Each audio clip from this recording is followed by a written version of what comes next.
Hey buddies, welcome to my channel and I'm back with a new video। और guys ये होने वाली है मंडे नाइट रॉ की रिव्यू वीडियो, यानी कि रिव्यू करने वाले हैं मंडे नाइट रॉ शो का। कैसा रहा ये शो, क्या क्या चीजें अच्छी हुई इसमें, मेन चीजें हम यहाँ पर डिस्कस करने वाले हैं। तो वीडियो के साथ बने रहना पूरे एंड तक और करते हैं इस वीडियो को अब स्टार्ट। तो बैठो गाड़ी में, चलते हैं राइड पे। आज अगर शो की बात करें तो यार जिस तरीके से शो शुरू होता है ऐसा लगता है कि मतलब बहुत ही कुछ बड़ा होने वाला है शो पर। आज जिस तरीके से लाइट ऑफ होने लगती है, माइक ऑफ होने लगता है, तो ऐसा लग रहा था कि भाई कुछ आज होगा, मतलब कुछ अनएक्सपेक्टेड और कुछ बड़ा होने वाला है, ऐसा मैं सोच रहा था। बट शो जाता रहता है जैसे जाता रहता है आगे, और शो इनफैक्ट जब चल भी रहा होता है तो ऐसा लगता है कि ये बड़ा शो है। बट जब ये शो एंड हो जाता है तो उसके बाद अगर इस शो को रिव्यू हम करते हैं तो उतना बड़ा ये शो नहीं लग रहा है जितना हम एक्सपेक्ट कर रहे थे या जितना हमें लग रहा था जिस वक्त ये शो चलता है। अब शो में मेन चीज जो थी वो थी raw battle ground. I mean main चीज क्यों थी, क्योंकि जिस तरीके से आज का शो पूरा गया, बीच बीच में लाइट ऑफ हो रही है, बीच बीच में माइक ऑफ हो रहा है, तो वो सब रॉ बैटल ग्राउंड की वजह से हो रहा था। शेन मैकमोहन की रिटर्न हमें देखने को मिलती है रॉ बैटल ग्राउंड के अंदर। अब मैं यहाँ पर आपको बता देता हूँ, आई नो आप में से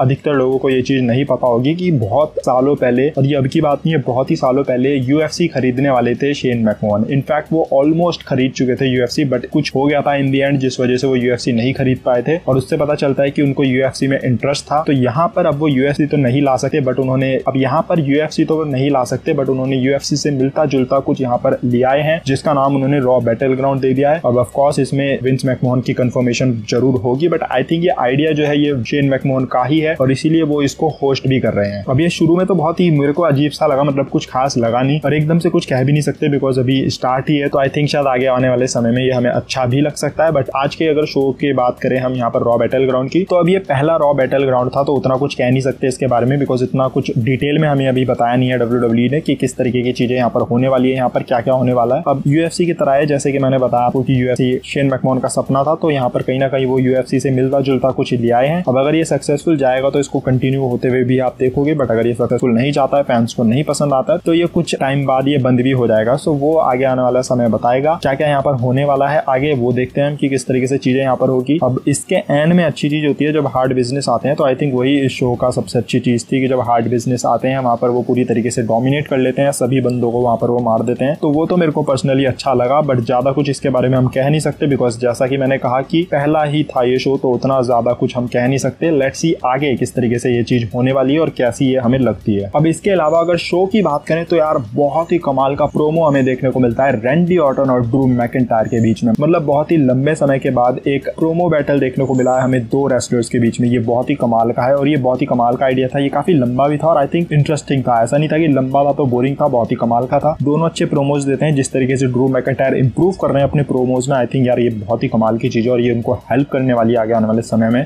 I think he can be a big wrestler, big legend, अगर इसी तरीके से वो इंप्रूव करते रहेंगे अपने प्रोमोज में। और रैंडी ऑर्टन का तो सबको पता है कि कितने कमाल के प्रोमोज वो देते हैं। तो इस तरीके के बैटल हम बहुत ही समय से नहीं देख रहे थे, जिस तरीके के बैटल हम पहले देखा करते थे। मेरे को याद आता है एक रोमन रेंस और जॉन सीना के बीच में एक बैटल होता है इसी तरीके का प्रोमो बैटल, हालांकि वो इससे बहुत ही ऊपर था, उसकी बात नहीं करते हैं, बट स्टिल ये भी बहुत कमाल का बैटल था। और तो आई थिंक जो लोग प्रोमोज में इंटरेस्ट रखते हैं और जिनको नॉलेज है प्रोमोज की, तो आई थिंक उनको तो ये सेगमेंट बहुत ही ज्यादा पसंद आया होगा। बाकी देखते हैं किस तरीके से ये मैच बिल्ड करने वाली है WWE, और आई थिंक ये प्रोमोज वाली चीज आगे भी करा सकती है WWE, क्योंकि ये अच्छी लगी मेरे को तो पर्सनली। आई थिंक ये आगे होनी चाहिए इन दोनों के बीच में, जब दोनों ही कमाल के प्रोमोज कट करने वाले रेसलर्स हो आमने सामने, तो आई थिंक ये चीज तो होनी चाहिए एक फ्यूड के अंदर। इसके अलावा जो सबसे कमाल की चीज मेरे को पूरे शो के अंदर लगी वो थी डोमिनिक वाला सेगमेंट। मतलब जब भी ये बंदा शो पर आता है ना डोमिनिक, को सबसे कमाल की चीज शो पर वही लगती है मेरे को पर्सनली। मतलब मजा आ जाता है और ये मैं हमेशा बोलता हूँ जब भी मैं डोमिनिक को देखता हूँ कि भाई इसको देखकर मेरे को कुछ अलग फीलिंग आती है, लगता है कि हाँ ये बंदा कुछ बड़ा करने वाला है WWE के अंदर। और ये मेरे को याद दिलाता है थोड़ा थोड़ा रे मिस्टीरियो की। मतलब जब रे मिस्टीरियो नए नए आए थे तो उस वक्त जो वो चीजें करते थे रिंग के अंदर, उनके जैसा कोई और नहीं करता था वो सारी चीजें, बिकॉज उस वक्त इतने ज्यादा इस तरीके के रेसलर्स नहीं होते थे। अब तो खैर बहुत ही ज्यादा हो चुके हैं ऐसे रेसलर्स, बट उस टाइम सिर्फ रे मिस्टीरियो ऐसी चीजें करते थे तो बहुत ही ज्यादा कमाल का वो लगता था। यहाँ पर मेरे को वही फीलिंग आती है डोमिनिक को देखकर कि ऐसा नहीं लग रहा है कि रे मिस्टीरियो वाली चीजें कॉपी कर रहे हैं। मतलब 619 भी उनका अपने अलग स्टाइल में है और बाकी जो चीजें वो कर रहे हैं ऐसा नहीं है कि रे मिस्टीरियो वाली चीजें कर रहे हैं, मतलब बिल्कुल ही अलग वो चीजें कर रहे हैं और बहुत ही कमाल की वो लग रही है। और आई थिंक उनकी जो बॉडी लैंग्वेज है मेरे को हमेशा पसंद आती है, जब भी वो आते हैं रॉ के शो पर तो वो कमाल की होती है हमेशा। और आई थिंक उनकी बॉडी लैंग्वेज देन उनकी एक्सप्रेशन वगैरह तो वो काफी कमाल का लगता है और इसी वजह से फ्यूड जो है वो बेहतर बनती है। और रे मिस्टीरियो और सेथ रॉलिंस के बीच में जो फ्यूड रही है उसको बेहतर बनाने में आई थिंक डोमिनिक का बहुत बड़ा हाथ रहा है। यहाँ पर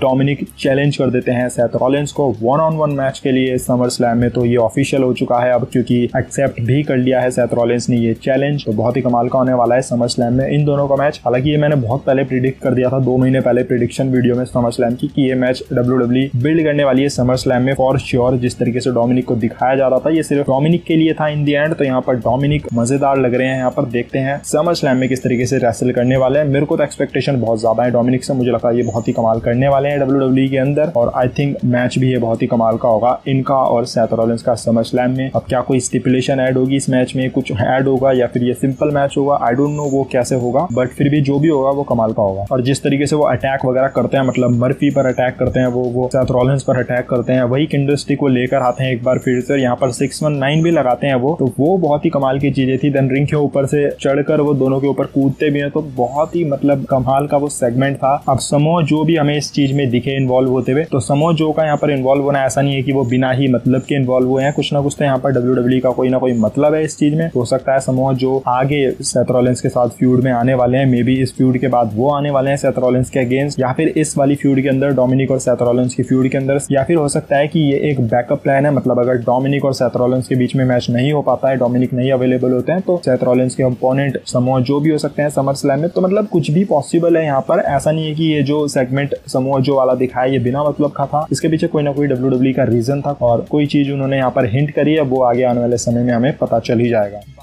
बाकी भाई साशा बैंक और आस्का के बीच में हमें पॉसिबली समर स्लैम में मैच देखने को मिलेगा। आस्का और बेली के बीच में हमें अगले हफ्ते रॉ में मैच देखने को मिलेगा। अगर आस्का उस मैच को जीतती है तो फिर उनका मैच साशा बैंक के साथ ऑफिशियल हो जाएगा। अब आई डोंट नो भाई क्या यहाँ पर WWE का प्लान है, बिकॉज अगर साशा बैंक और बेली को दोनों ही टाइटल्स जिताने थे तो फिर उसके बाद तो यार विनर्स टेक ऑल वाला मैच बनता था समर स्लैम में। बट आई डोंट नो, मतलब इन दोनों को टाइटल भी जिता दिया, फिर यहाँ पर साशा बैंक और आस्का के बीच में मैच भी यहाँ पर WWE ऑफिशियल कर सकती है शायद। तो आई डोंट नो भाई क्या मतलब है इसका। अगर टाइटल जिताया था साशा बैंक को तो फिर तो समर स्लैम में विनर्स टेक ऑल मैच बनता था। तो आई डोंट नो भाई क्या प्लान है। साइना बेजलर कभी ना जैक के साथ चीजें कर रही है, कभी अब वो लग रहा है कि वो इस रॉ टाइटल पिक्चर में आ गई है, तो भाई तो बहुत ही ज्यादा कंफ्यूज कर रही है WWE वुमेन्स डिवीजन में। आई डोंट नो क्या प्लान कर रही है WWE, और कुछ भी पक्का मत समझो इस वक्त वुमेन्स डिवीजन में, स्पेशली रॉ में कुछ भी कभी भी चेंज हो सकता है यहाँ पर, क्योंकि WWE आई थिंक अभी भी कंफर्म नहीं है कि उन्हें समर स्लैम में क्या करना है। तो मुझे लगता है प्लान जो है वो आगे भी चेंज हो सकते हैं। अभी जो आपको लग रहा है डायरेक्शन की ऐसा होगा वैसा होगा समर स्लैम में, हो सकता है ये आगे आने वाले समय में चेंज भी हो सकता है, बिकॉज मुझे नहीं लगता कि WWE यहाँ पर कंफर्म है कि उन्हें कराना क्या है समर स्लैम में। तो